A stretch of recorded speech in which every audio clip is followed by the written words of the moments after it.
Сайын Мұратбеков, Жусан исі. Алыста қалған балалық шағым.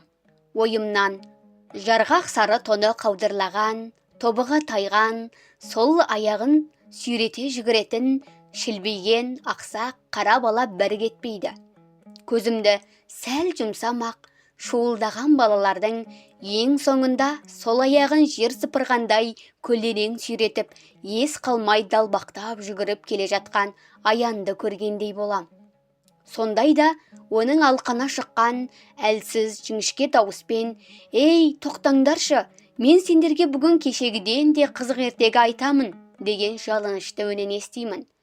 Әуелде біз балалар оның ертегі айтатынын білгеміз жоқ.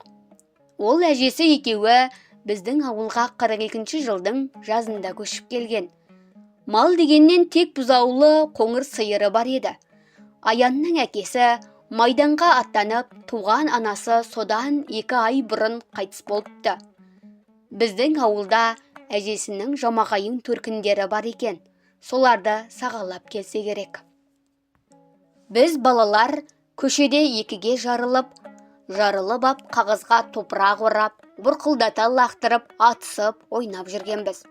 Ары өтіп, бері өткен кемпір шал, желкен қиылғырлар-ай, соғыс аздай бұл атысып ойнады дегенді қайдан шығарды осылар? Басқа ойын аз бей, деп ұрсып қуып тастайды. Бірақ олар кетісімен қайта жиналамыз, қайта атысамыз. Желсіз тымырсық, күнде бұрқылдаған май топырақ тұманша қалқып, шаңытып тұрып алады. Жуық арада сейіле қоймайды. Соның арасында тұншыға жүріп, көзіміз ғана жылтырап, бір-бірімізге уралап ұмтыламыз. Ойынның осындай бір қызу шағында біздің атаман Садақ кілт тоқтай қап: «Әй, анау кім-ей?» деген. Бәріміз сол нұсқаған жаққа қарадық.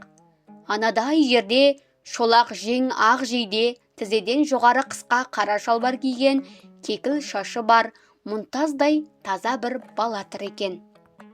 Біз қараған кезде ол өзінше әлде қандай боп кейкиіп, 2 қолын қалтасына сап шіреніп қойды. Ойынды тастай салап, бәріміз бірдей топырлап жүгіріп, әлгінің қасына келдік. Адам көрмегендей бір-бірімізді кимелеп, қоршалай тұра қалдық.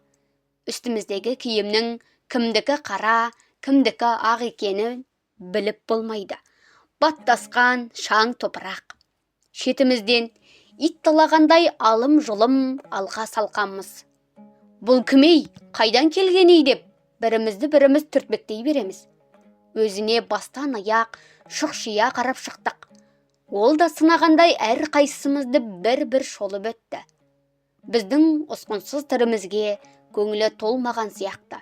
Шолақ танауын тыржитып қойды.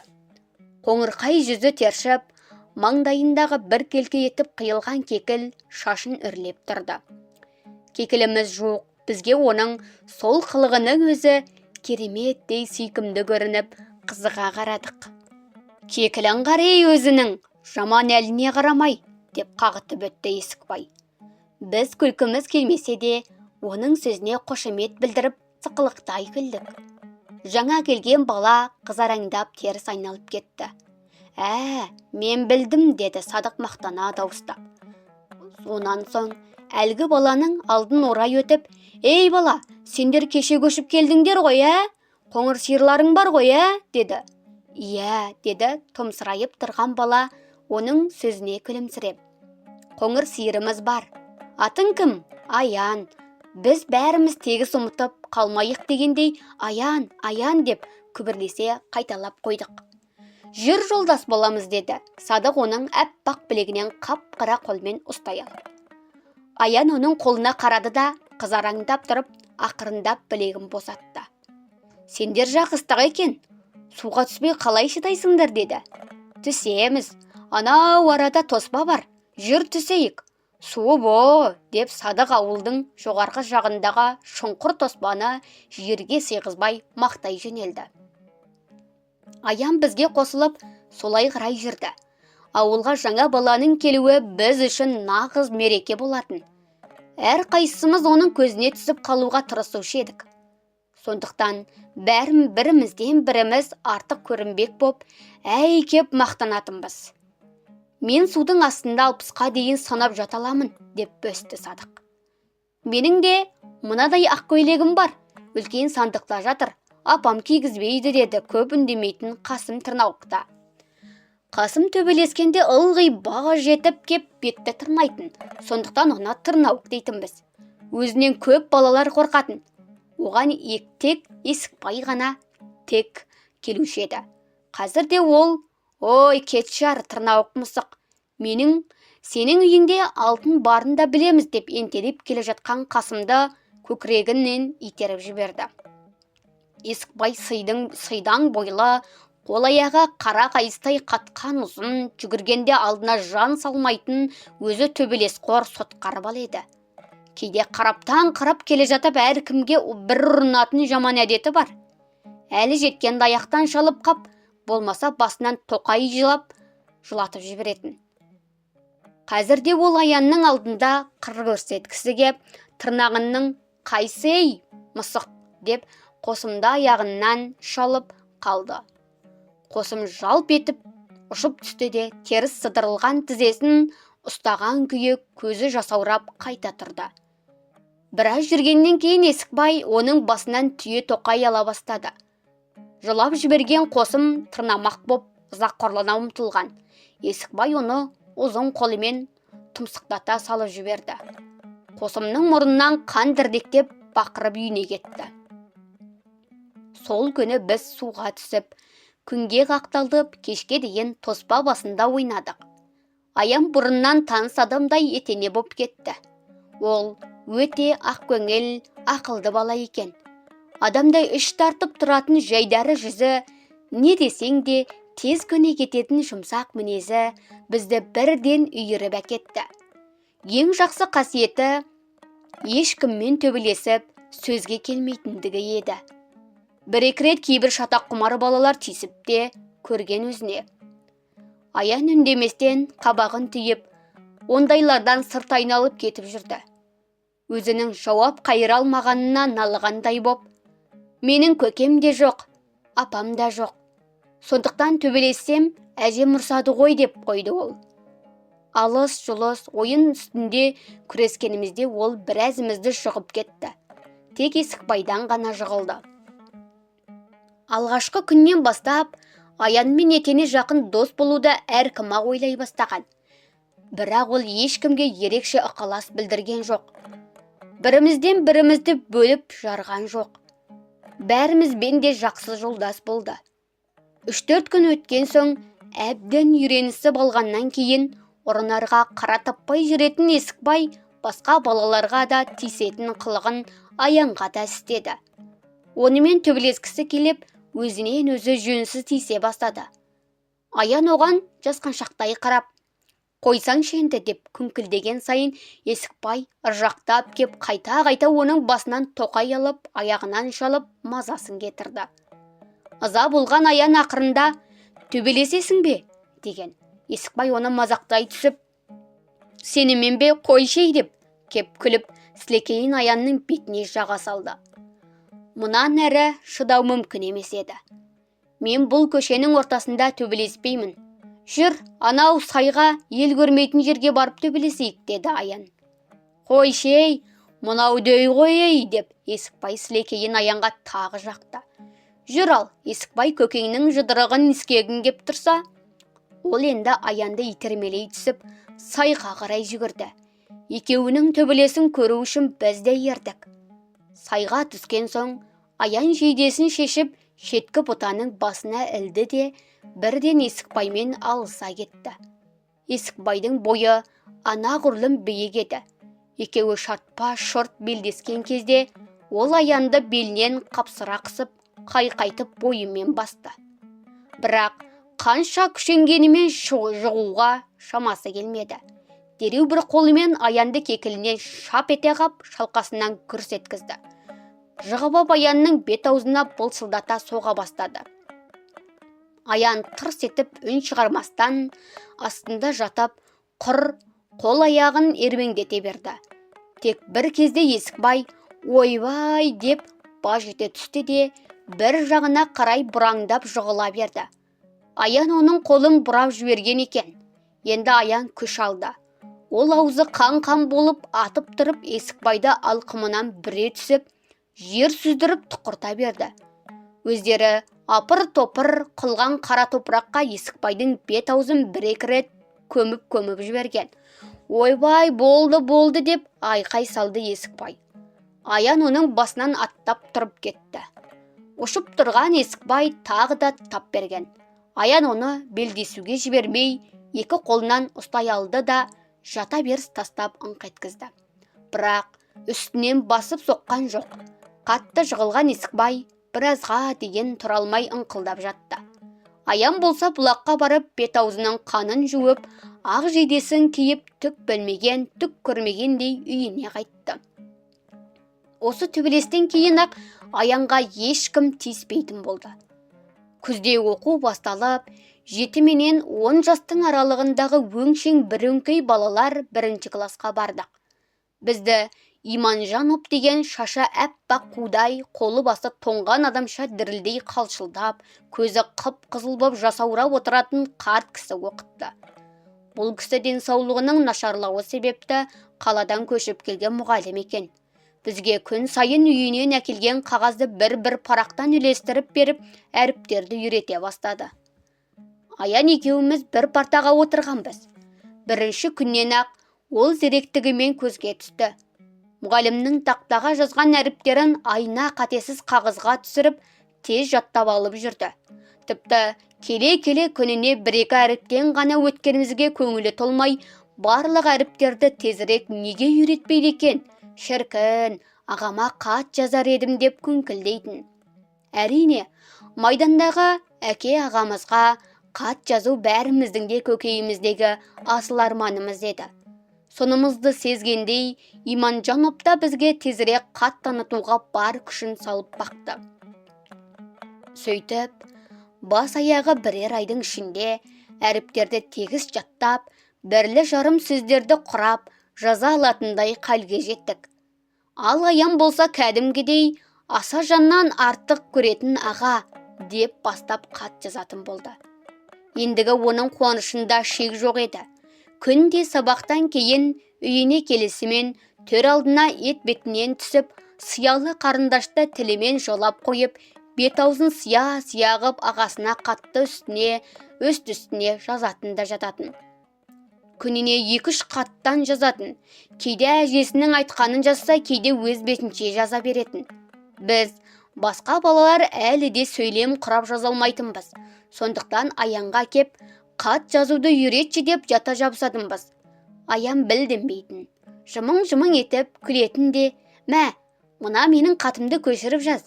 Тек менің ағамның орнына өз ағаңның атын жаз» деп қоятын. Сөйте, қат жазуды да бәрімізді үйрендік. Енді біздің ауылдан күніне майданға сөзі де, мазмұны да, кейде тіпті кісі аттары бірдей 20-30 қаттан кетіп жататын болды.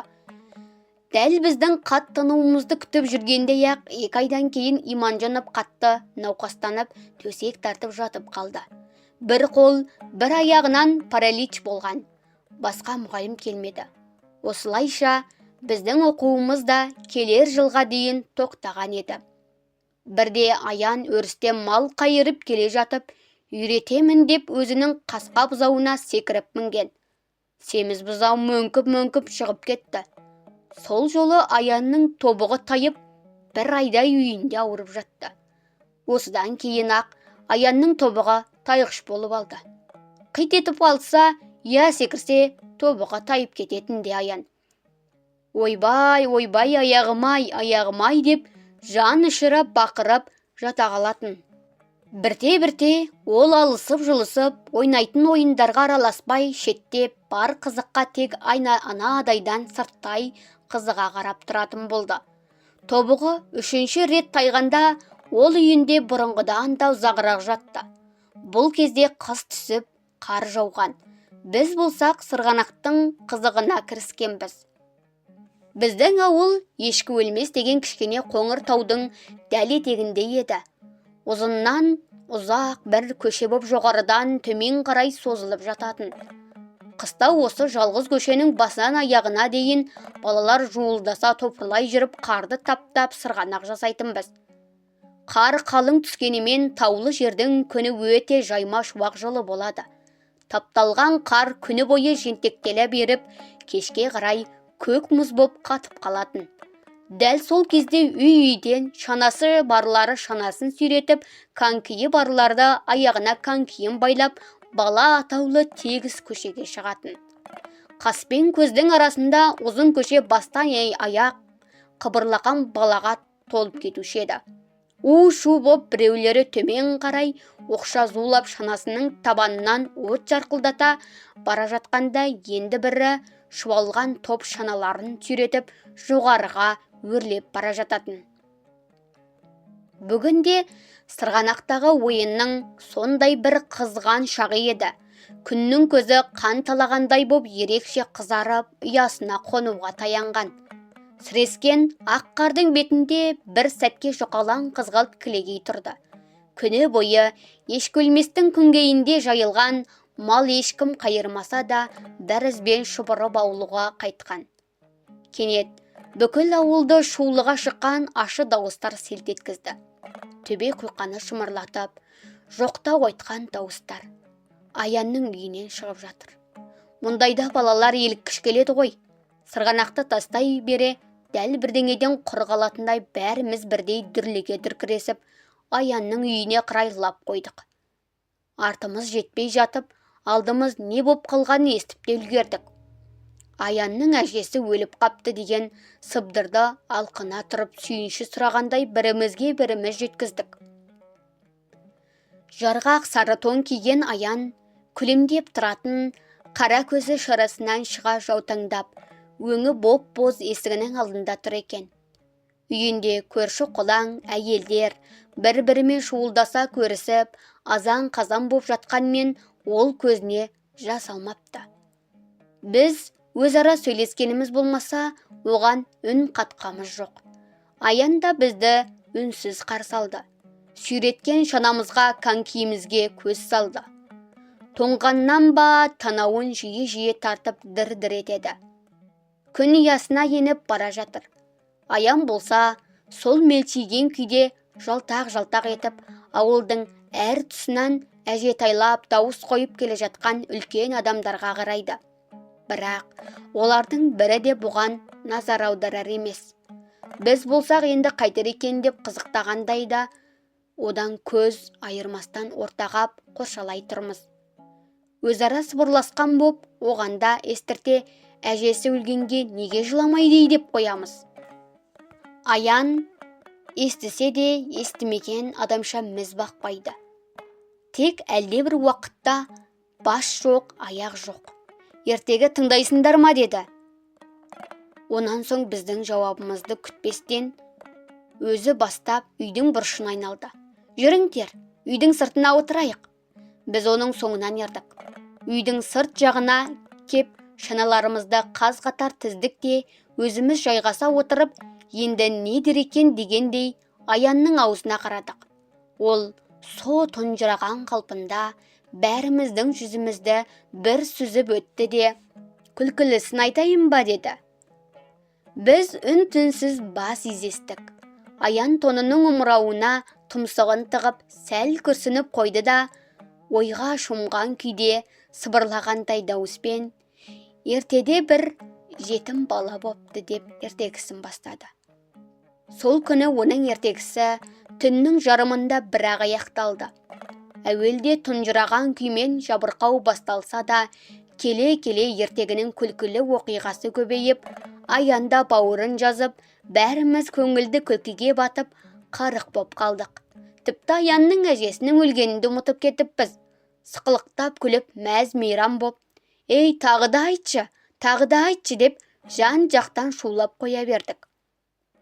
«Жоқ, ертең айтамын, бүгінге осымен бітті», деді ол салмақты үнмен. Басын көтеріп аспанға қарады. Жұлдыздың нуы жиі екен, ертең күн шуақ, күн ашық болады, деп қойды үлкен кісіше. Бәріміз жапа тармағай аспанға қарадық.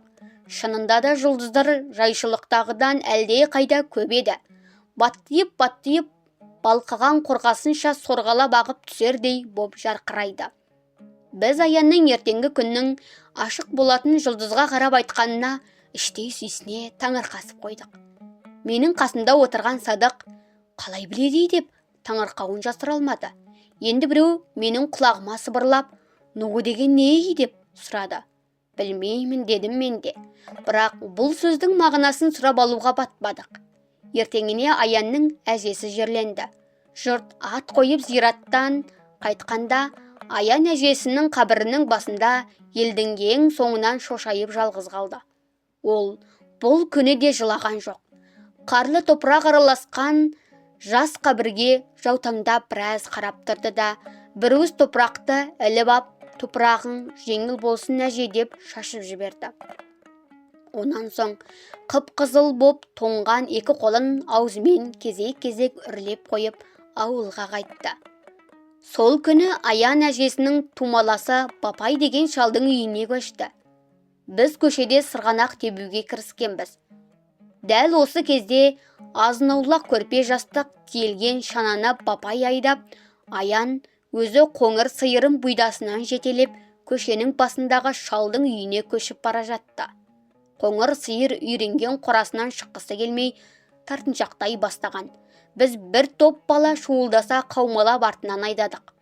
Қоңыр сиыр көзі шарасынан шыға шаттанып, танауын пысылдатып, басын шайқап, Аянды сүзіп жіберердей боп алға қарай оқтана жүрді. Бірақ сүзген жоқ. Жүріп келе жатқан бойда Аянның қаудырлаған сары тонының етегінен иіскеді де тұмсығын созып ыңырана мөңіреді. Аян ақсаңдаған күйде бізге бұрыла қарап, «Жануар бәрін біледі» деді. Аянның сиырын Бапай шалдың үйіне деген айдасып барғаннан кейін біз сырғанаққа оралып ойынға қайта кірістік.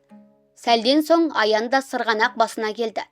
Өзінің шанасы жоқ, сондықтан елдің шана тепкенін қызықтап қарап тұрды. Бірде менің көк тақтайлы шанамды нұсқап, менің де шанам дәл осындай еді. Көшкенде ана жақта қалды деп қойды. Мен оның жаудырап қарап тұрғанына шыдай алмай, «Мә, Аян, сен бір жол теуіп кел» деп шанамды бердім.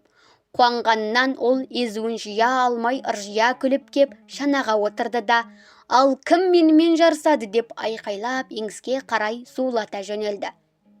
Менен кейін оған шанасын Садық берді. Онан кейін Есікбай берді. Қысқасы, Аян бәріміздің шанамызды бір-бір реттен теуіп шықты. Ол қып-қызыл боп қара терге түсе ентігіп, алабұртып елден ерекше даурыға сөйлеп, сықылдап күлумен болды. Ымырт сәулесі ыдырап, қараңғылық үйіріле бастаған кезде басынан тұмағын алып елпіне тоқтаған Аян, «Жүріңдер, бүгін мен кешегіден де қызық ертегі айтамын» деді. Біз опыр-топыр болып шуласып, Аянның бастауымен Бапай шалдың үйінің іргесіне келдік. Аянды ортаға алып, енді жайғасып отыра бергенімізде есік ашылып, сыртқа Бапайдың кемпірі шықты да, «Үйі-вай, бетім-ай, бұл дүбірлеген не десем, мыналар екен ғой. Аулақ жүріңдер, әрі, өңшің топырлаған немелер. Онысы несі, тап терезенің түбіне кеп үймелегендері» деп қуып жіберді. Енді қайттық дегендей, көшеде аңтарылып тұрғанымызда Садық, «Мен таптым, қай жерге отыруға болатынын» деді. Бәріміз соған қарай қалдық. Анау ат қораның төбесіне шығайық та шөпке белуардан кіріп ап отырайық. Біз санымызды шапалақтап, уралап, ауылдың шетіндегі ат қораға қарай жүгірдік. Арт жағы аласа, тас қораның үстіне тырмыса шығып алдық та, сол күні ғана Қараойдан әкелінген көк жауқазын шөпті үңгіп жіберіп, отыра кеттік. Құрғақ шөптің танауды жарған қош иісі мас қылғандай тұла бойды шымырлатады. Шетімізден пысқырынып, мұндай рақат дүние тапқанымызға мәз мейрам боп, біріміз итеріп, қап шөпке аунатып, сықылықтай күлісіп, жұмсақ шөпке тағыла түсеміз. Бәріміз алқа қотан жайғасқаннан кейін ортамыздағы аян тісінің арасынан сызылта шырт дегізіп түкіріп қойып, көтеріле түсіп, астына шөп жұмарлап басқамыздан орын биіктеу ғып отырды. Онан соң қабағын шытып, ойға батқан күйде төмендегі үңірейе қарауытып жатқан терең құзға көз жіберді. Біз де еріксіз енді солай қарай жалтақтадық. Құз іші қорқынышты. Ертеде бір жетім бала бопты деп аян екінші ертегісін бастады. Сыбырлай шыққан даусында өз айтқанына қалай да қалтықсыз сендіретіндей керемет бір күш бар. Біз тым-тырыс боп тына қалдық. Бір сәтке дәл астымыздан қораның ішінен жылқылардың күтір-күтір шөп жеп тұрғаны, пысқырғаны, тарпығандары, қасынғандары естілді. Бірақ біртіндеп аянның ертегісі қызған сайын әлгі дыбыстардың бәрі құлақтан шет қалып, төңіректі бүкіл ешкі өлбес баурайын, төмендегі терең құзды қажайып бір тыныштық басты. Бұл дүние ертегі қиял дүниесіне, сиқырлы дүниеге айналып, біз өзіміздің бар жоғымызды да ұмытқандай болдық. Сол күннен бастап күнде кешкісін ат қораның төбесіне жиналуда әдетке айналдырдық. Екінші күні тағы да әлгі Садық бір пәлені шығарған. Үйінен алақандай газет жыртындысын мен темекі ұрлап алып кепті. Әлгісін кәдімгідей ешкі ширақтандырып ұзын етіп орады да, қалтасының түбінен әзір тапқан сіріңкенің жалғыз шиімен тұтатып, онысын насаттана сорып қойып, отырып ертегі тыңдады. «Ей, әкеш бір сорайын» деді, ақыры Садықтың жанында отырған Қосым шыдай алмай. Садық шылымын оған бір сорғызды. Қосым қомағайлана түтін ішіне тартамын деп, қақалып жетеліп тұншығып қала жаздады. Біз бәріміз оны мазақтап, өзін біраз жерге апарып, кеу-кеулеп алдық. «О, маубас, тарталмасаң бір сұрап не қыласың ей?» деп табаладық. Онан Есікбай, «Кәне, Садық, мен сорайыншы» деді. Садық шылымын оған да бір сорғызды. Есікбай қақалған жоқ. Түтінді аузын толтыра сорып алды да, ақырындап танауынан бұрқ-бұрқ еткізіп, шығара отырып, «Міне, қалай тарту керек» дегендей мақтанып қойды. Онан кейін темекіні мен де сұрап бір сордым. Менен кейін тағы біреу. Ақыры Садықтың ұзын темекісін барлығымыз бір-бір сорумен ақ тауыстық. Келесі күні қораның төбесіне жиналғанымызда, көпшілігіміз үйден қағаз бен темекі ұрлап алып шыққан екенбіз. Енді бір-бір шылым орап темекіні жарыса тартатын болдық. Темекі тартып отырып тыңдағанда аянның ертегісі әлде қайда қызық сияқты көрінді. Бір күндері кейбіреулеріміздің үйіміз темекі ұрлап жүргенімізді біліп қойып, енді аналарымыз темекіні қиындау жерге тығатын болды. Бірақ біз бұғанда амал тауып кеттік. Осы анау мақау тұрдағұл ылғи жылқының кепкен тезегін шылым қып тартып жүреді ғой, десіп, біз де енді күндізден қалтамызға жылқының кепкен тезегін жинап салып жүрдік. Сөйтіп, аянның ертегісін тыңдаған кезде кейбіріміз ішіне жылқы тезегі салынған ешкі сирақ темекіні бұрқырата сорушы едік. Қажайып ертегілер еді. Дүниедегі жақсылық атаулының бәрі, ерлік те, ізгілік те, сұлулық пен ақылдылық та, әйтеуір адамға тән не бір асыл қасиеттің барлығы да сол аянның ертегілерінде болушы еді. Аян батырлық туралы ертегі айтқанда, біз алым-жұлым киінген қара борбай балалар бір сәтке жадау қалпымызды ұмытып, шетімізден көк семсерді жарқ-жұрқ еткізіп, ат ойнақтатып, жауға қарсы арыстанша шабатын нағыз қас батырдай сезінуші едік өзімізді. Өмірімізде қос ауыз мылтықтан көзге ештеңені көрмесек те, жарқ-жұрқ еткен көк семсер тұрғанда, зеңбірек пуламет дегендер айтар сөзге, көңілге олқы түсіп, ойыншық сияқты боп қалатын. Өйткені аянның ертегілеріндегі батырлар сілтеген көк семсерге қызығып, иланатынымыз сонша, оны қару біткеннің құдайы көретінбіз. Ух, шіркін, сондай семсерім боп, мен де соғысқа барсам, фашистерді тура бауша қияр едім, деп тістенетін Есікбай. Ал мен мал мен бар ғой, тек бастарынан ғана шабар едім дейтін Садық арман еткендей даусын соза сөйлеп, құшырланып. Көк семсерді жарқ-жұрқ еткізіп келе жатқанымда алдымнан көкем шыға келсе, ой, керемет болар еді, ә? Мұнан әрі соғысқа баруды, фашистерді қыруды, сөйтіп, әке ағаларымызды тауып алуды әр қайсымыз өзімізше сөз етіп тәтті арманға шоматынбыз. Өзі жетім болған соң ба, кім білсін, Аянның ертегілері көбіне жетім бала туралы болушы еді. Жетім баланың тағдырына байланысты үрейлі ертегіні бастаған кезде ауылдың шетіндегі сай-саланы, жыра құзды, тегіс жалмауыз кемпірлер, жез тырнақтар, жалғыз көзді дәулер, дию перелер жайлап кеткендей болушы еді. Төңерек тегіс үрейге толатын. Құз жақтан соққан суық желдің ызыңы неше түрлі боп құбылып естілетін. Бірде сыңсып, бірде ұлығандай үн келетін құлаққа. Біз әр дыбысты қалт жіберместен үрпейісіп, біреу а десе ойбай аттанға бірдей салып тым тырағай сытуға дайын отыратынбыз. Ғажап ертегілер. Біз бір кештің өзінде ұзындығы 2 қарыс темекінің 2-3-еуін таусатынбыз. Ақыры қолымыз темекі орауға икемге келмей, тісімізге тимей, сақылдап тоңатынбыз. Бірақ Аянның ертегісі таусылмай, ешкім тырп етпеуші еді. Танауымызды қос-қосынан тартып қойып, шөп қуысына тығыла түсетінбіз. Ертегі біткен кезде ғана деп, еркін тыныстап, құрыстап қалған бойымызды жазып, керіліп, созылып, жетім баланың бақытқа кенелгеніне шын жүректен қонатынбыз. Кей күні Аян сирек тістерін көрсете отырып, жымың-жымың күліп қойып, көңілді күлдіргі ертегілерді бастайтын. Ондайда біз қыстың сай-сүйектен өтіп, дірдектеткен ызғарыл суығын ұмытып, ішекті түйнеген күлкіден қиқылдасып, шиқылдасып, көзіміз бен мұрнымыздан сорамыз бірдей ағып, әр қайсымыз әр жаққа ішімізді басып домалайтынымызда қалатынбыз.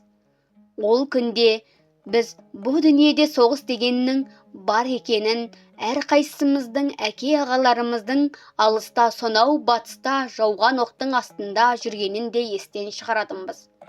Аян тағы да, енді осылай тағы бір ертегі айтшы, деп тұс-тұстан жалынатынбыз оған.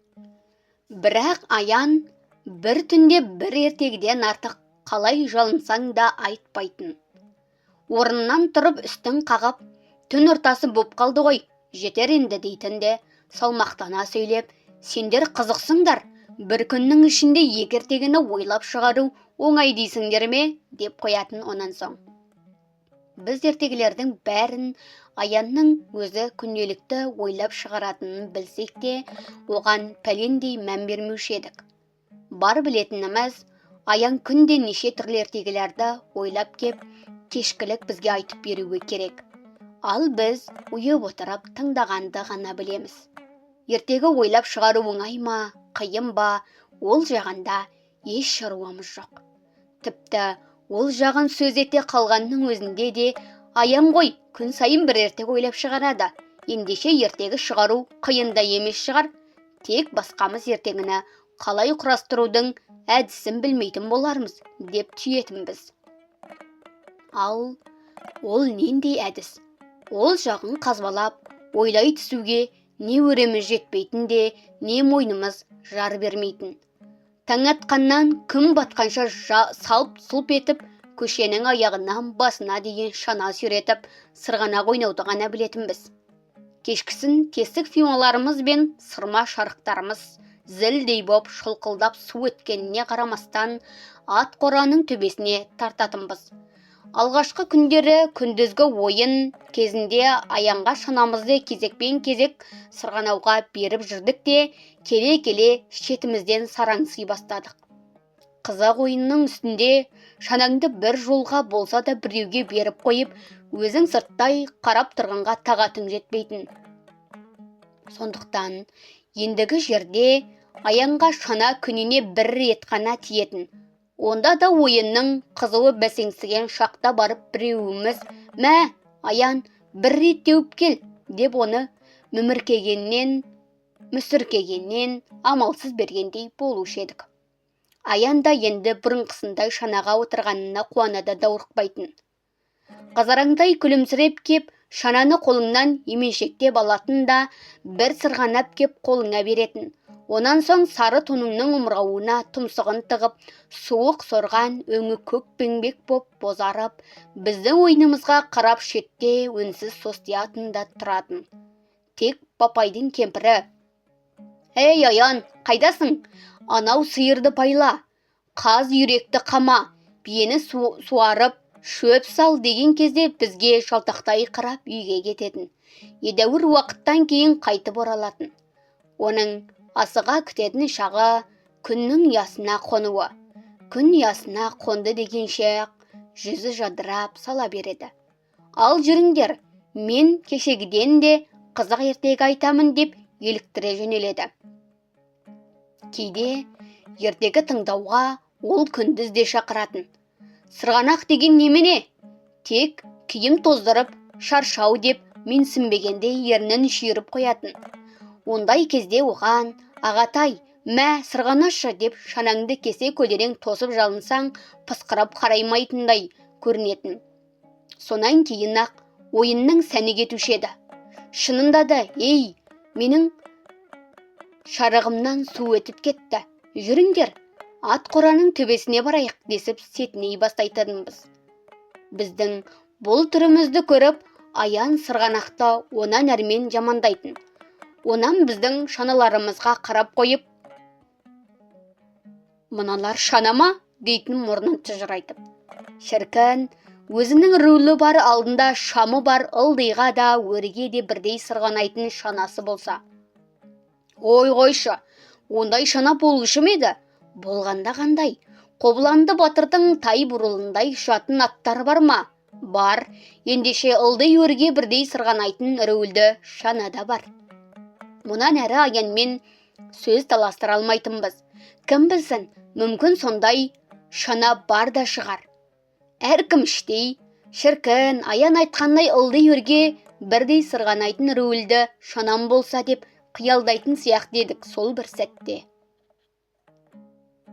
Қызық еді Аянның мінезі. Бірде түн ортасында дәл ұйқыға жатардың алдында далаға шыққам. Көшеде сырғанақта біреу зулатып шана теуіп барады екен.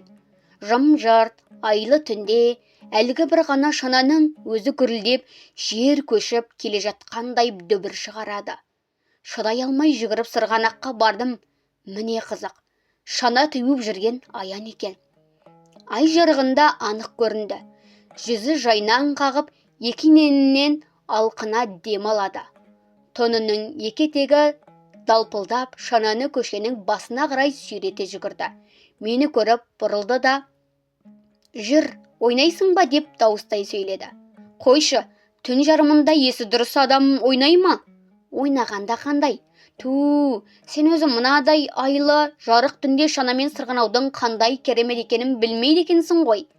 Айлы түнде шанаға сиқырлы қанат бітеді», деді Аян жүгіре жөнелді. Сәлден кейін көшенің басына шығып ап, тағы да жер көшкендей қып, бүкіл ауылды жаңғырықтара дүрілдетіп, шанамен төмен қарай жұлдыздай ақты. Дәл мен тұрған тұста кішкентай төмпешік бар болатын. Зулап келген шана әлгі төмпешікке жеткенде есік пен төрдей жерге бір-ақ ырғыды да табанынан от жарқ етіп өте шықты.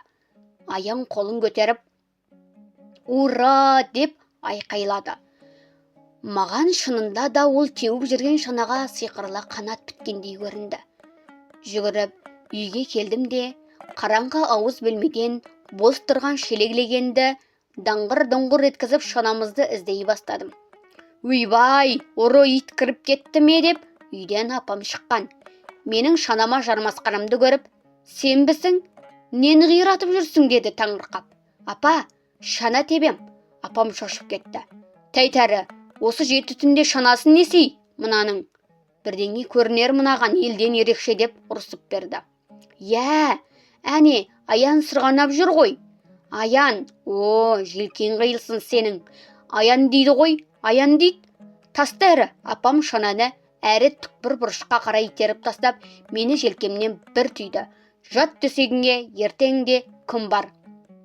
Мен сүмірейіп кеп төр алдына атаммен қатарласа салынған төсегіме жаттым. Көпке дейін ұйықтай алмадым. Көшенің басынан аяғына дейін сырқыраған шананың дүбірі дәл біздің үйдің іргесінде жүргендей жерді солқылдатып естіліп тұрды. Сол күні қанатты шанамен ылди өрге бірдей зулата сырғанап жүрген Аян түсіме де кірді. Сөйтіп, Аян бір қулық тауып алды. Енді ол күнде кешкісін бізге сол күні ойлап шығарған жаңа ертегісін тездетіп айтып бітіреді де, біреуіміздің шанамызды сұрап ап, түннің бір уағына дейін сырғанақта жападан жалғыз ойнайды. Бір күні күн бұлттанып, оңынан баяу ғана азғырық жел соғып тұрды. Қараңғылық ерте түскен. Біз де дағды бойынша ауыл үйлері шам жаға бастаған кезде ат қораның төбесіне жинала қалдық. Аян бұл күні өте-мөте көңілдеді. Бәріміз жаба тармағай ешкі сирақ шылымды орауға кіріскенбіз. Мен сендерге бір қызық айтайын ба, деді ол сүйінші сұрағандай қуанышты үнмен. Мен бүгін таң алдында түсімде ағамды көрдім. Рас айтам, түнде жатарда ағамның палтосын басыма жастап, көпке дейін иісін иіскеп жатқам. Ағамның иісі сіңіп қапты. Бір түрлі жусанның иісі сияқты жақсы иіс. Мен бүйтіп жағасына мұрнымды тығып алдым да ұзақ-ұзақ иіскедім. Әжем, ылғи, ағаңды анау жусан төбенің үстінде мал қайырам деп жүргенде айдалада тапқанмын дейтін. Менің ағам да жусанның иісі содан қалған. Сөйтіп жатып ұйықтап едім, түсіме кірді. Мен де ылғи көкемнің палтосын жамылып жатамын. Менің көкемнің палтосынан да жусанның иісі шығып тұрады, деді бір бала. Сөйткенше болған жоқ. Тұс-тұстан жамырай дуылдап соғыста жүрген әкелеріміздің, ағаларымыздың үйде қалған киімдерін еске алып, солардан шығатын иісті сөз етіп кеттік. Және бір қызығы, көпшілігіміз ол иісті жусанның, дәл өзіміздің ауылдың іргесіндегі жусанның иісіндей дестік. Онан бір кезде Аян, менен де жусанның иісі шығып тұрады, ағама тартқанмын. Міне, иіскеп көріңдерші деп, өз омырауына тұмсығын тықты. Біз дереу кезектесіп оның омырауын иіскеуге кірістік.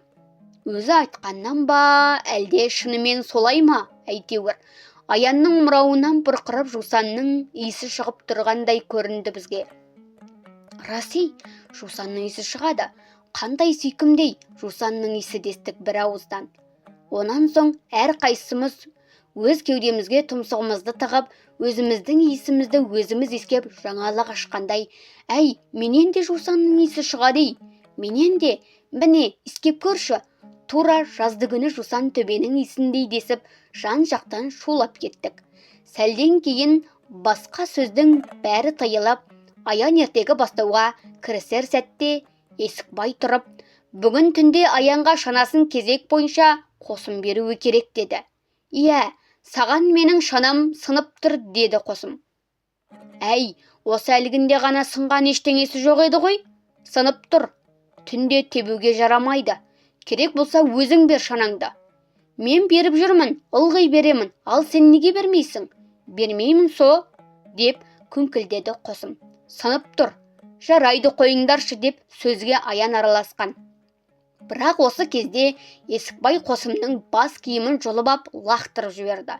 Кет тырнауық мысық, әйтпесе көресің деп кінжіді. Жарайды қойшы Есікбай, дегенін Аян тағы да басу айтып, не қоятыны бар, кетсін, қане кет, деп Есікбай мелшиіп отырған қосымды теуіп қалды. Қосым жер-көкті басына көтере, азан-қазан қып бақырып үйіне кетті. Есікбайды сыбап боқтап, қазір Тұржан ағама айтам бәлем, деп бара жатты. Бұл күні Аян жалғыз көзді дәу тұрар ертегісін бастады.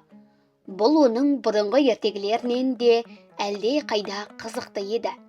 Түнерген аспан, ат қораның іргесінен әрі қарай үңірейіп жатқан қорқынышты терең құз, бәрі күннің ерекше бір нұры құйылып жарқырағандай боп, басқа бір дүниеге, ертедегі күлкіге толы қызық дүниеге айналды. Біраз жер жүргеннен кейін жетім баланың қотыр тайына тіл бітіпті дейді Аян. Қотыр тай тұрып оған: «Мынау алда тұрған асқар таудан күндіз құс ұшып өте алмайды, қанаты күнге күйіп қалады, тек түнде ғана ұшып өтеді. Сондықтан да біз түнді күтуіміз керек. Түнде маған да қанат бітеді. Сен тек жығылып қалмай, көзіңді тарс жұмып, менің жалымнан мықтап ұстап отыр. Мен көзіңді аш дегенде бір ағаш. Сонда мына асқар таудың арғы жағында мұнан гөрі аласа шошайған қоңыр тау тұрады. Ол жалғыз көзді дәудің мекені» дейді. Жетім бала қотыр тайдың айтқан түгел орындайды. Түнде қотыр тайға қанат бітіп, асқар таудан ұшып өтеді. Бір кезде қотыр тай: «Енді көзіңді аш» дегенде, жетім бала көзін ашса, дәл алдында ақырын теңселе қозғалып шошайған қоңыр тау тұр екен. Осы тұста Аян көзі шарасынан шығып, бізді жаңа ғана көргендей бәрімізге бір-бір қарап өтті. Жалғыз көзді дәу естіп қоймасын дегендей даусым бәсеңдетіп, сыбырлай сөйледі. Біз болсақ шөп қуысына тығыла түсіп төңірекке жалтақтай береміз. Түн қараңғылағанда шошақ бөрікке ұқсап қарауытып тұрған ешкі өлмес шоқысы енді бірде жалғыз көзді әулие мекен еткен үңгір тауға ұқсап кетті. Дәл қазіргі сәтте сол үңгір таудың ішінде жалғыз көзді дәу қорқырап ұйқыда жатқан секілді.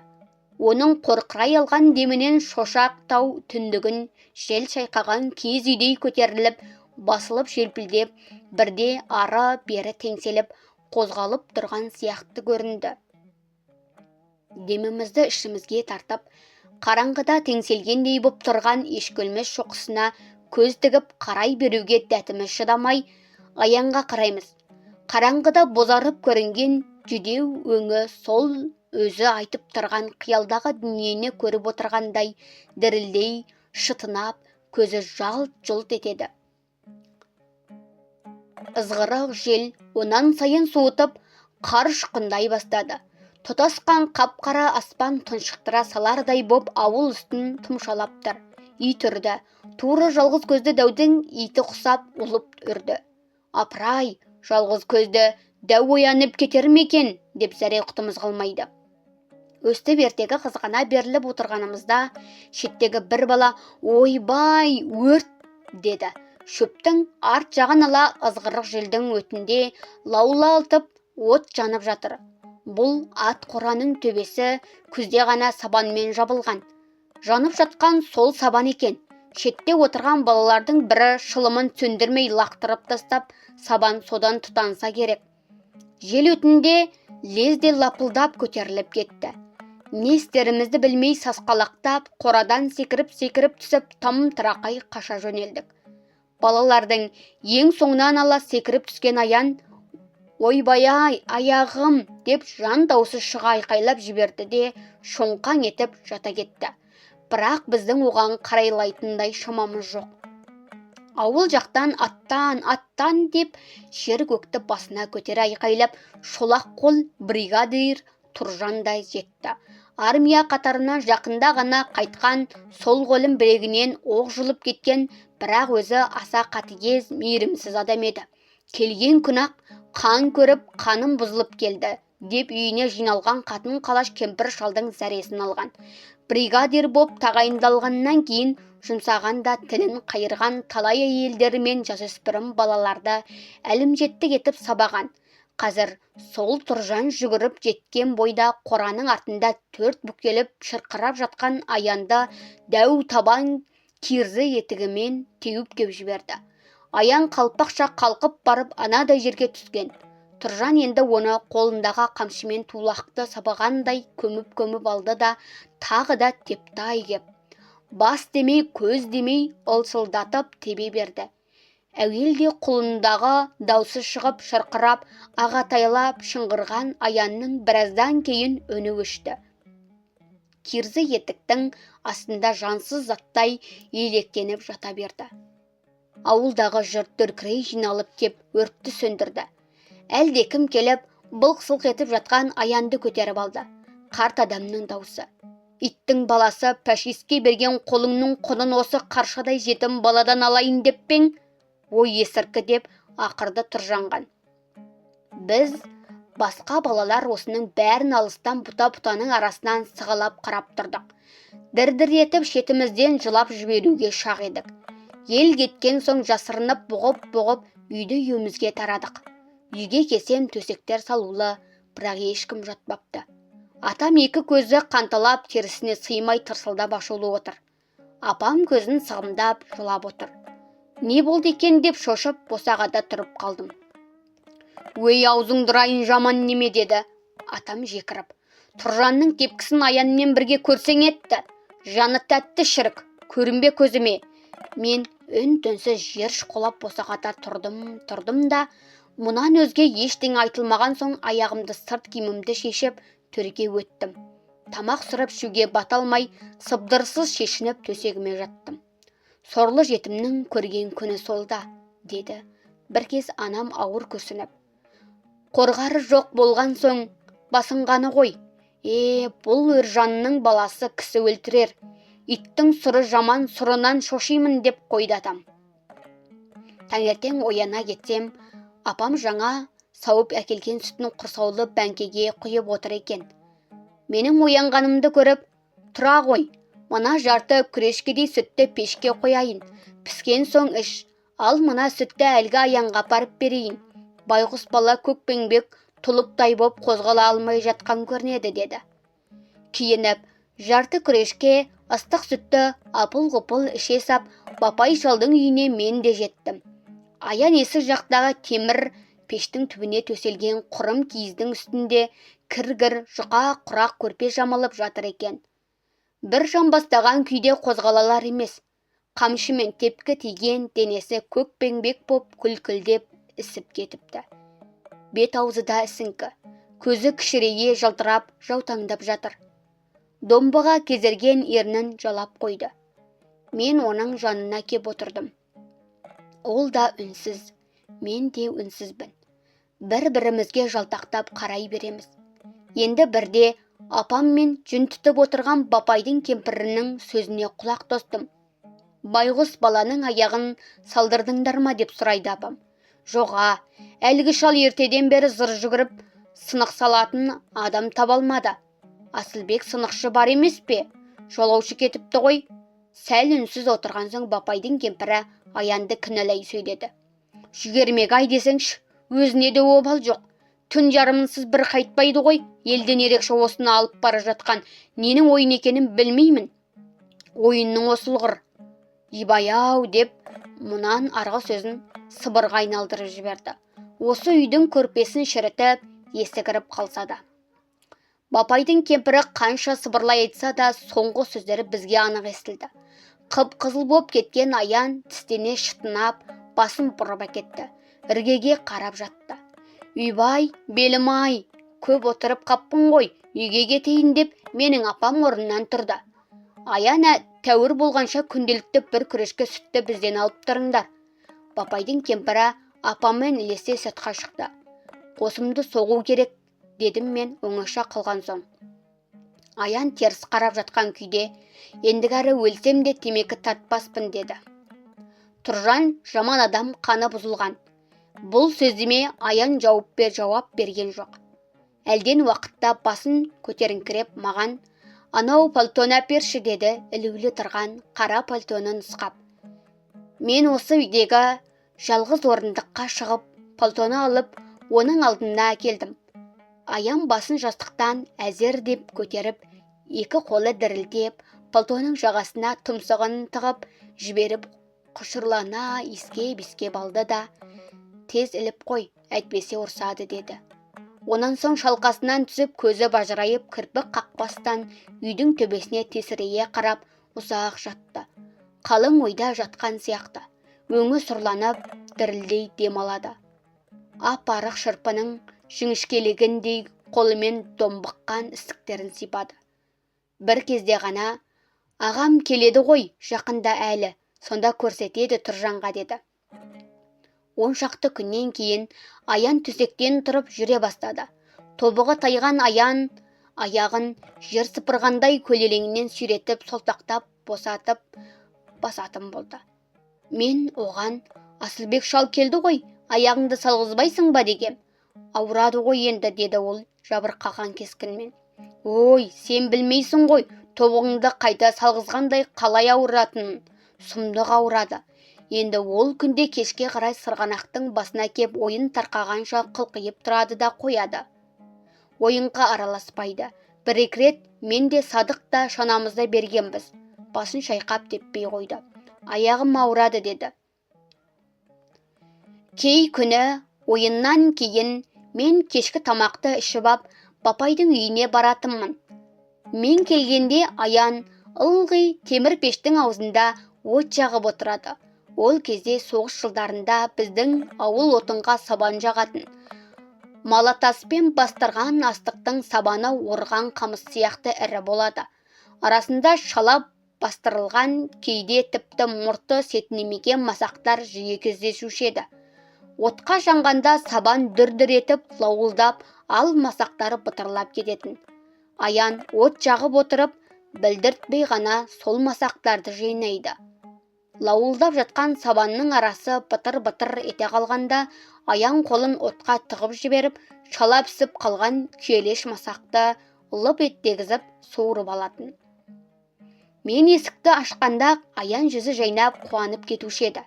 Былай шық деп дауыстап айтуға кемпір шалдан бата алмай, олар жаққа жаутаңдап қарап қойып, темір пештің түбіндегі өз орны қара құрым киіз төселген қуысты меңзейтін. Мен қуысқа кіріп ап, олар кешкі шайларын ішіп болғанша Аянды күтіп отырам. Бапайдың кемпірі шалы екеуіне ғана майға бөктіріп талқаншылайды да, сенің түсің бар ғой, деп Аянның алдында бір уыс қуырған бидай төгеді. Міне, Аянның кешкі қорегі осы. Ол үн-түнсіз қытырлатып отырып, алдындағы бір уыс бидай біткенше шай ішеді де, онан соң шынысын төңкеріп қуысқа келеді. Келе бірден сыбырлай сөйлеп, ертегі тыңдайсың ба деп алады да, менің бас изеуімді күтпестен-ақ, баяғыда бір жетім бала бопты деп бастай жөнеледі. Бір тәуірі Бапай да оның кемпірі де біздің сөзімізге құлақ салмайтын. Майға шылаған талқанды көсіте асап, ыстық шайға бойы бусанған қарт қолтығындағы жастығын мыжғылай түсіп, рақаттана кекіріп қоятында. Енелеріңді ұрайын, осы екеуінің ақ сыбыр күбірі бітпейді екен, ә? Қыз алып қашқалы ақылдасып жүргеннен саусыңдар ме? Деп әзілдейді. Кемпірі болса қабағын кіржитіп, жаман ит үрегіш келеді деп, мына біздің ол мылжың көрінеді ғой, дейді. Екеуі де осымен тынады. Жатарында кемпір майы таусылады деп, өзі сығырайып тұрған жетілік шамның білтесін онан әрмен сығырайтып тастайды. Мұнан кейін біздің бар жоғымызды естеріне де алмастан екеуі екі жақтан тәтті қорылға басатын. Олар ұйықтасымен-ақ Аян әлгінде ішқырына тыққан күйелеш масақтарды алып, үгіп-үгіп аузына құятын. Жеп көрші, тәтті, деп бір-екі масақты маған да ұстататын. Үгіп-үгіп шала піскен дәнді мен аузыма құямын. Бірақ шикі дәмі білініп тұрғандықтан жұта алмай шайнап-шайнап түкіріп тастайтымын. Кейде мен үйден нан алып келетімін. Аян нанды көргенде көзі отша жанып, екі ұртына кезек бұралай тығып, қақалып қала жаздайтын. Тағы да бар ма, тағы да, деп менің қалтамның түбіндегі қоқымға дейін қағып дегбірі қалушы еді. Бір күні балалар екіге бөлініп, қарат қыласып ойнамақ болдық. Ортамыздан екі атамен сайлап, қалғандарымыз екі-екіден жұптасып, ел әлгі екі атаманның қарауына тең бөліне бастадық. Бұл ойынға Аянның да қатысқысы келген, бірақ екі атаманның екеуі де оны өз топтарына алудан бас тартты. Ой, қой, сен жүгіре алмайсың ғой шойтаңдап, деді олар. Аян үшін мұнан ауыр жаза жоқ еді. Ол көзі жасаурап, ақсақ аяғын сүйреткен күйде екі иіні салбырап кете барды. Мен шыдай алмай, оның соңынан жүгірдім. Аян жылап келеді екен. Екеуіміз қатарласып, үнсіз жүре бердік. Дәл Асылбек шалдың үйінің тұсына жеткенде, көз жасын алақанымен қатты уқалап сүртті де, әлгі үйге бұрылды. Мен де ердім. Асылбек шал мал қорасының ішін тазалап жүр екен. «Я, неге келдіңдер балалар?» деді, анадайдан дауыстап. «Ата, аяғымды салып берші», деді Аян. Асылбек таяп кеп оның аяғына қарады. «Салып берің қалай? Мына аяғың қисық боп бітіп, жазылып кеткенге ұқсайды ғой. Енді оны қайта орнына салу оңай емес. Ауырғанына шыдар ма екенсің?» «Шыдаймын, ата, салып беріңізші». Аянның даусы дірілдеп, жалынышты шықты. Енді сіл болса еңіреп, жылап жіберуге шақ тұр. «Апырай, жарайды, салып берейін қарағым. Үйге кіре бер». «Әй кемпір, мына жиен балаға тамақ берші, әлденіп алсын». Біз үйге кірдік. Асылбектің кемпірі бізді төрге отырғызып, бауырсақ пен айран әкеп берді. Сәлден кейін жуынып, шайынып, Асылбектің өзі де кірді. Сырт киімін шешініп, кемпіріне көрпе салғызып, әлгінің үстіне Аянды жатқызды. Онан соң қойдың құйрық майымен Аянның тобыға тайған аяғын сылауға кірісті. Ұзақ сылады. Өзі де тынымсыз сөйлеп, Аяннан да әр нәрсені бір сұрап үнемі сөйлетумен болды. Бір кез Аян «ойбай» деп баж ете түскен. Асылбек «шыда балам, шыда» деп оның бұлқынғанына қарамастан тырп еткізбеді. Аян құлындағы даусы шығып ойбайлап жатты да, Асылбек оның аяғын нұқалап сылай берді. Онан соң кемпірі әкелген шүберекпен әдемілеп таңып тастады да, «Ал болды, тобығыңды енді шығарып алма» деді. Бірақ амал не? Аян мұнан кейін де тобығын тайдырып алды. Ол көктем кезінде еді. Көктем шыға колхоз жұмысына біз де араласқанбыз. Ортасына сым темір салып, өртеген бір дойыр қамшыны қолымызға алып, өгіз жеккен соққаның басына міндік. Жесір әйелдер мен бойжеткен қыздар соқаның артын ұстайды. Арайланып таң білінгеннен бастап ымырт қараңғысына дейін жер жыртамыз. Жер құйқасы майға бөккендей туырылып жатады. Соқа тісі сәл тереңдесе, бөкпе топырақ қалыңдап, өгіздер мықшиып тұрып қалады. Ала қыстай шөп тарту, тұқым тартумен тытықтап шыққан арық өгіздердің аузынан сілекей шұбырып, аяқтарын шалыс басып, күн ұзын соқа тартуға дәрмендері зорға жетеді. Онда да арқасын қайыстырған қамшының күшімен жетеді. Өгіз біткеннің сауыры қызыл ала қан, арқасы шоқпыт жауыр болатын. Ертеден кешке дейін өгіз үстінде жолынып, соп-собелей бергеннен тамағымыз жыртыла ауырып, дойыр қамшы қарамызды талдырып, біз де әбден титықтайтынбыз. Таңдайымыз кеуіп, қаңырығымыз түтеп, қарнымыз ашып, қамшы сілтеуге әліміз құрып, бас айналып, көз қарауытып, қалғып мүлгей бастаған кезімізде соқа ұстаған әйел баяу үнмен «Ей, ұл, айдасаңшы өгізіңді» дейді. Бойыңдағы бар күшіңді жиып, қамшыны құлаштай сілтейсің. Арық өгіздер арқаларын құр қайқаңдатып, қыржыңдағаны болмаса, жүрісіне жүріс қоса қоймайды. Ақырында өзіңнің қолың ауырып, сырқырап кетеді. Сондайда өгізден домалап түсіп, жер тепкілеп, жылағың келеді. Сенің сол мүшкіл қалыңды сезгендей соқа артындағы әйел өзі кеп қолыңдағы қамшыны аласап, өгіздері шықпыртып жібереді де, жығылып қалма деп қояды. Шама шарқыңның сол екенін ұғады ғой, жақсы ұғады. Әлден уақытта әйелдердің бірі қалжырай шыққан зарлы үнмен сызылтып қана, көкше бір таудың биігі-ай, алыстағы бауырдан қат алудың қиын-ай деп ән салады. Ән емес-ау, жүректегі ауыр шердің лықсып шыққан бір күрсірісі сияқты. Әнге екінші соқадағы әйел, онан үшінші соқадағы бойжеткен қыз қосылады. Үшеуі де зарлатады-ау кеп. Үшеуінің көзінен де жас парлайды. Біз өгіз үстіндегі балалар көзімізге мөлт-мөлт етіп, жас үйіріліп, тамағымызға өксік тығылып, бас көтер алмаймыз. Әйелдерге қосылып жылауға еркектік намысымыз жібермейді. Өйткені алғаш соқаға шыққан күні Аян Жылауды әркім біледі. Мықты болсаң, нағыз еркектерше қиыншылықта жыламая бақ деген. Сондықтан жасық екенімізді білдірмеуге тырысамыз. Кешкісін жерден қазылған бараққа келіп, іші оп-ұзын қап-қараңғы үңгір сияқты. Астына сабан төселген, жалғыз май шамның өлсіреуген жарығында не ішіп, не жегенімізді ажыратпастан, талқанынан жасалған атала көже сияқты бірдеңені қалғып мүлгіп отырып ішеміз. Онан соң киімімізбен отырған орнымызда қатар-қатай сұлай береміз. Өне бойың салдырап, қозғала алмайсың. Қанша ұйықтағаның белгісіз әлде бір уақытта Тұржанның «Әй жетпегірлер, тұрыңдар» деп ақырғанын естисің. Қозғалуға шамаң жоқ. Өне бойың езіліп, көзіңді аша алмайсың.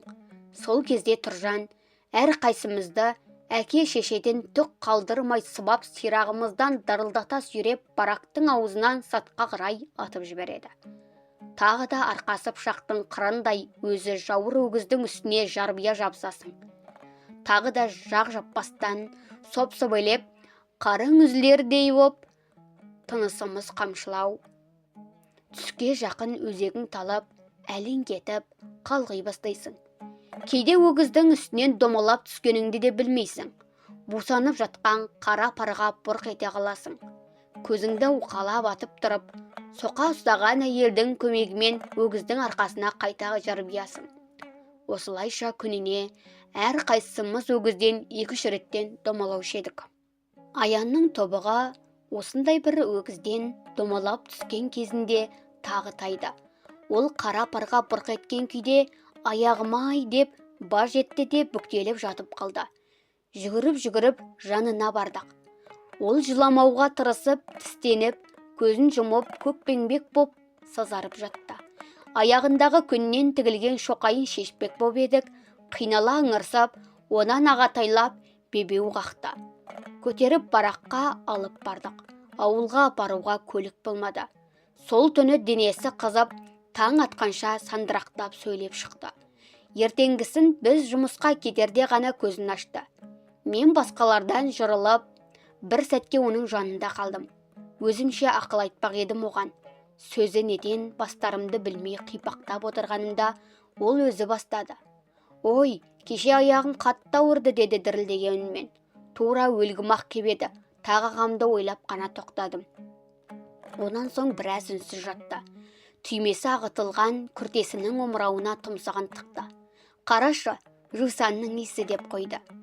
Енді аяғымда ағам келгенде бірақ салғызам. Ағам қалаға апарып, ендігәрі шықпаса етіп салғызады әлі. Ол тәтті ойға шомған күйде ағасы келген соң не істеп не қоятынын тегіс тізбелеп айтып шықты. Оның сөзіне қарап, мен ағасының жуықтағы күндердің бірінде қайтатынына титтей де шәк келтіргем жоқ. «Сағындым ағамды», деді ақыра күрсініп. Мен жұмысыма кеттім. Күні бойы өгіз үстіндегі жалғыз тілеуім, шіркін-ай, Аянның ағасы тезірек қайтса екен деу болды. Аян баракта 4 күн жатып қалды. Тек 5-ші күні кешкісін ғана тұқым тартқан арбамен ауылға жібердік. Осыдан кейін Аян тобығын қайтып орнына салдырған жоқ. Сол аяғын көлделеңнен сүйрете басып жүретін болды. Қу соғыстың бесіктен беліміз шықпай жатқандақ, біздің жүрегімізге салған жарасы қаншама еді. Сол жараның тыртығы өмір бойы удай сыздап, жанға батып өтер-ау. Еш уақыт ұмытылмас. Асыр салар балғын шағымызда тағдыр біздің қабырғамызға да бар зілін салды ғой. Сонда да болса басқамыздан гөрі Аянға қатты батып еді. Тағдыр оған дегенде ештеңесін аямады. Үлкендер жау шегінді десіп, күн сайын бір қуанышты хабар айтып жүрді. Мұның өзі біз үшін ертең соғыс бітеді дегенмен бірдей еді. Іскерден біртіндеп ер азаматтар қайта бастады.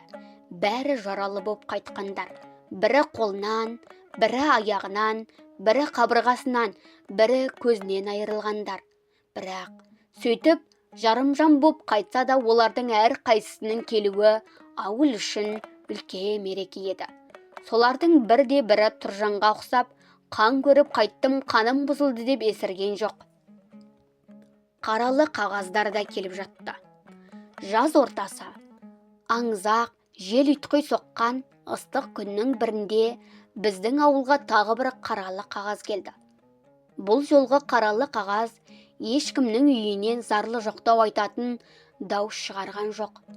Бұл жолғы қаралы қағаз көшеде ойнап жүрген балалардың ең соңында белі бос штанының ауын бір қолымен көтере ұстап, сол аяғын көлденеңінен солтақтай жүгірген күйде, «Ей, тоқтаңдаршы, мен сендерге кешегіден де қызық ертегі айтамын» деп жалына дауыстай жүгірген Аянға келген еді. Ол үнсіз қабылдады. Қаралы қағазды ұзақ отырып 2-3 рет ежіктеп оқыды да, 4 бүктеп ышқыр қалтасына тықты. Онан соң ойнап жүрген балалардың жанына кеп, әдетінше алыс-жұлысты сырттай қарап қызықтап тұрды. Тек балалар үйді-үйіне тараған кезде ол ауылдың шетіндегі ат қораға барып кірді. Соңынан мен де бардым. Сары су іркілген ат қораның іші тұншығардай қапас, тымырсық еді. Тастай қараңғы. Төбесіне ұя салған тұрғайлардың, олардың шырылдаған қызыл шақа балапандарының үні құлақты тұндырады. Құжынаған шыбындардың ызыңы бір басқа. Қараңғылыққа көзім үйренгенше есік алдында тұрдым да, онан соң қабырғаны жағалап түкпірге қарай жүре бастадым. Аяқ асты сазданып басқан сайын шұрық-шұрық етеді. Түкпірге де жеттім. Аян қараңғы бұрышта бір уыс боп бүрісіп, екі алақанымен бетін басып, солқылдап жылап отыр екен. Ұзақ жылады. Онан соң көзін сүртті де қорадан шықты. Сыртқа шыққан соң көрдім. Көзі қып-қызыл боп кетіпті. Маған қарады да өз-өзінен жымиып күлді. «Күн ыстығы», деді. Осыдан кейін бір жеті өткен соң, ертеңгісін 10 шақты қозы-лақты тауға қарай өргізіп жіберіп, қайтар жолда бапайдың есігінің алдында тұрған арбаға көзім түсті. Бір сыпыра балалар осы арада екен. Аян жолға жүретін адамдай бар жоғын киініп апты. Мен таяп келгенде шеттеу тұрған Есікбай сыбырлап қана, «Аян, балалар үйіне кеткелі жатыр» деді. Осы кезде үйлерінен арба айдаушы жігіт және бапай мен кемпірі шықты. Бапай арба айдаушыға Аянды станцияға дейін аман қып тапсырғанын қайта-қайта айта берді. Ал кемпірі кеп Аянның бетінен сүйді, көзіне жас алды. «Қарағым, жолың болсын» деді жыламсырап. «Жақсыдан қалған тұяғың, қайда жүрсең аман бол. Адам болсаң, тауып келерсің әлі». Бапай да кеп Аянның бетінен сүйді. Аман есен барып орналасқан соң хат жаз деп қойды. «Алатын адам болмай тұр. Мына қоңыр сиырды дереу сатып ақшасын қалтаңа салып беререм. Кейін қолым тисе, базарға айдап барып сатып ақшасын салып жіберем ғой. Қой шәрі, сен де осы, не болса соны айтпай. Сатқаны несі? Ертең ер жетіп келе қалғанда мал керек емес пе Аянға?» деп киіп кетті осы тұста кемпірі. «Қарағым, бұл алжыған атаңның сөзін тыңдама. Әлі өзің кейін үлкен жігіт боп келгеніңде қоңыр сиырың да өсімімен қолыңа тапсырамын». Аян балалардың бәрімен қол алысып қоштасты. «Мен әлі бәріңе хат жазып тұрамын» деді күлімсіреп. Есікбай арбаның артына жабыса бап, оны талай жерге дейін шығарып салды. Арбадан түсіп қап, қара жолдың үстінде сексиіп ұзақ тұрды. Қайта келгенінде өте көңілсіз еді. «Садық, ойнайық» деп еді ол, «Менің басым ауырып тұр» деп үйіне кетті. Сол сәтте бәріміздің де ойынға еш зауқымыз жоқ, көңілсіз едік. Көз ұшында бұлдырап арба кетіп барады. Қара жолдың шаңын бұрқылдатып барады. Аян бас киімін алып бізге бұлғап қояды. Біз балалар Аянды көп уақытқа дейін еске алып сөз қылушы едік. Кейде кешкілік бір жерге жиналып ап, ала қалыста, ала қыстай, Аян айтқан ертегілердің есте қалғандарын қайталай айтып та жүрдік. Аянның ертегілерінің көңілімізде ұялағаны сонша, кейін ер жеткен кездерімізде де өзімізден кіші балаларды тамсандыра отырып айтатынбыз.